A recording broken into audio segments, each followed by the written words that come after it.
Pape li ci am solo rek mooy loolu c'est-à-dire xam nga ataaya dafa bëri ay vitamines dafa bëri ay li ñuy wax ay xaw ma ferñeent la xaw ma yoo xam ne mi moo nekk ci biir moo tax na dafa bëri njëriñ mais bu fekkee tamit lu mu bëri njëriñ ñun ni ñu koy utiliser taxul mu am njëriñ.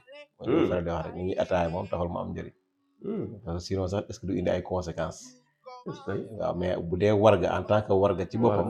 moo am na njëriñ. bëri na njëriñ bëri na lu muy faj.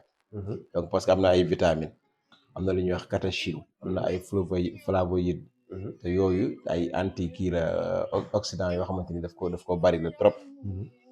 am na ay minéraux bu ko defee dafa bëri ay ferñeent. mag ñi nag dañ daan wax ne warga day war ci dara. maanaam booy naan ataay de bul fekk nga xiif.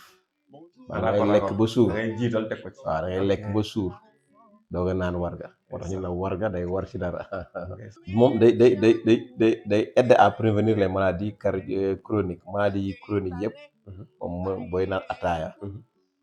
daf leen di dimbali moo nañ wax sax ni ñu koy utiliser ba pare Pape.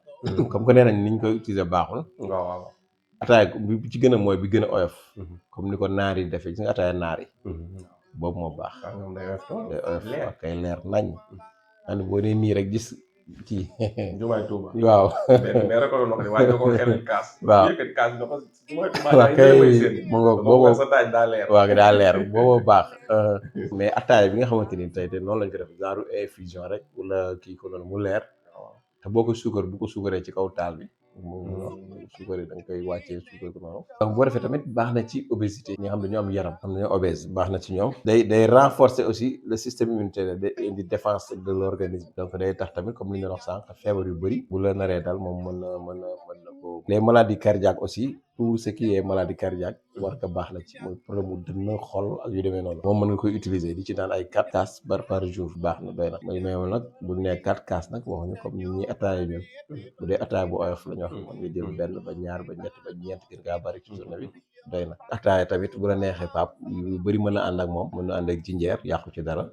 xorom polle baax na ci pastille bon naana ak ngun donc yi baax na ci ataaya. am na ñoo xam tamit dañuy jël ataaya def ci tuuti poobar pour mën a yokk. mosuma ko ñam ne dégg naa. waaw sucre vanille tamit. waaw sucre waaw yooyu yëpp mën na baaxaale ci ataaya day faj. bon am na ñoo xam tamit bu ñuy ataaya bu fekkee da nga amee diabète wala nga amee bët yu lëndëm waa amee lu mel ni rëp-rëp lu ñuy wax rëp-rëp. di ko def ci ataaya yi moom dina dem ba leeral bët yi te dina wàccee suukar bi suukar diabète bi tamit. rëp-rëp waaw am xas bi di ko dugalaale ci biir ataaya ji. waaw ñuy def loolu. day leeral ba. waaw kon baax na professeur kon ñu ngi lay remercier. jërë ngeen jëf.